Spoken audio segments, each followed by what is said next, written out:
How to leave your job on good terms. Welcome back, guys. This is Victoria from PsychHunt. Today in this video I'm going to talk about quitting, more specifically how to leave your job on good terms. So this time has come, you've decided to take a new challenge in your career and accept a new job offer. Quitting your job requires you to remain professional until the final day of work, keep the good relationships with your ex-employer, and protect your reputation.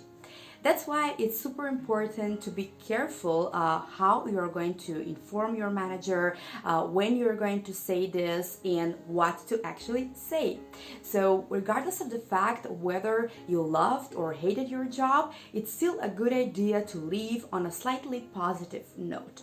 So that's why in this video I'm going to tell you the 3 main steps you must take if you want to leave your job on good terms. But before we move to the main steps, if you're still having doubts of whether or not to quit your job, I've prepared a special video for you to keep track of the red flags whether or not you want to actually quit your job or accept the new offer. So I'm going to link it in the description, and I would really suggest you to watch this after this video. The very first step you need to take once you're sure that you're leaving is to be flexible around your notice period. So once you've already accepted your new job offer and you're sure that you're leaving, then I would suggest you to schedule a personal conversation with your supervisor or manager to inform them before telling anyone else. So once this meeting is scheduled, make sure to review your contract terms and conditions, especially the terms regarding your notice period.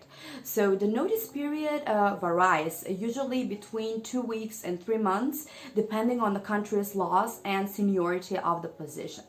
For example, let's say that your notice period is 2 weeks. Then I would suggest you to offer a bit more time, let's say 3 weeks or 1 month, especially if you're working on some highly important project or if you're on a management position.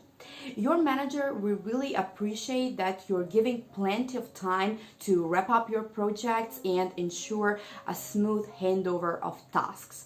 Of course, if this period doesn't make a big difference for your case, then I would really suggest you to just leave a bit more time. This will really help to keep the good relationships, in fact, with your ex-employer and with your previous manager, because you can still use these contacts for your future references and even when you're going to need recommendations while applying for your next jobs. The second step that you need to take once you want to quit your job is to tell the real reasons why you're leaving. In most cases, once you formally quit, then you're going to have an exit interview with an HR or maybe kind of a discussion with your manager. And here they will ask you, why are you leaving? So on this question, I would suggest you to be kind of honest, or at least mention the main factors that made you quit the job, but still saying them in a respectful way. Of course, if you're leaving, let's say for a better salary or for a more senior position or for a management position, then feel free to say it, of course. However, if you feel that your manager or coworkers, let's say, are toxic or the environment is kind of toxic, then I would suggest you to keep this for yourself, because in many times you're not sure if this information is going to be revealed, and it's kind of risky to ruin or destroy your relationships with your previous coworkers or employer. So be honest about the main benefits that you're going to have in your next job, but you're not having them, let's say, in your current job. So of course there can be multiple factors here, but still try to be honest, at least about, let's say, the 70% of the main factors why you decided to quit and make this big step. And the third step that you must take if you want to leave your job on good terms, and I would say maybe this is the most important one, is to ensure a smooth handover of tasks. So of course, even though you're leaving, this doesn't mean that you just can relax and just don't care while you're serving your notice period. In fact, you really need to stay on top of your responsibilities until your final working day. So to remain to be a team player, to offer help and assistance whenever necessary, and even train your replacement. If you have this kind of possibility, I would even suggest you to offer to train the replacement and participate in the hiring process of the new employee.